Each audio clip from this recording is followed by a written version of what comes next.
নমস্কার বন্ধুরা, তোমরা সবাই কেমন আছো? তোমাদেরকে বলেছিলাম খিচুড়ি বানাবো। খিচুড়ি তো বানানো হয়ে গেছে, রেসিপিটা দিচ্ছি 2 দিন পরে।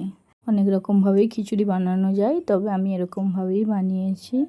বাড়িতে বেশি জিনিস উপকরণ ছিল না, তো যেগুলো ছিল সেগুলো দিয়েই, হাতের সামনে যেগুলো ছিল সেগুলো দিয়েই করে নিলাম। তো আলু, বিমসুটি আর হচ্ছে যে মাংসের কিমাটা একটু পরিমাণে বেশিই দিয়েছি।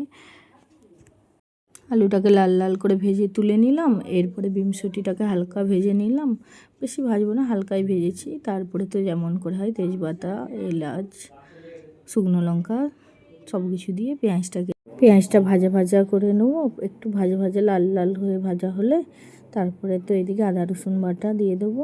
সেই যে জলটা থাকবে সেই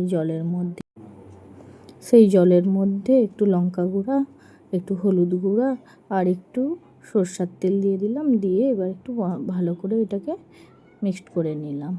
এবারে কাঁচা টমেটো দিয়ে দিলাম। টমেটোর গন্ধটা কেটে গেলে এবারে মাংসের কিমাটাকে তুলে দেবো। মাংসটাকে ভালো করে ভেজে নিলাম। ভেজে নেওয়ার পরে ওই মশলার জলটা যে ছিল সেই মশলা জলটা দিয়ে দেবো। একটুখানি নুন দিয়ে পরিমাণ মতো, একটু বেশি নুনটা দিলাম, তার কারণ হচ্ছে ভাতে নুনটা লাগবে। তারপরে তো ভাত সিদ্ধ হয়ে গেলে এই মশলাটাকে দিয়ে জাস্ট মিনিট 2 ফুটিয়ে নেবো। কারণ বেশি ফুটালে ওর গন্ধটা চলে যাবে, আদা রসুনের গন্ধটা, যার কারণে মিনিট 2 ফুটিয়ে নেওয়ার পরে ধনেপাতা দিয়ে সার্ভ করে দিলাম। দেখো কেমন লাগছে ছেলেদের মুখ থেকে শুনে। কেমন লাগছে সোনাই?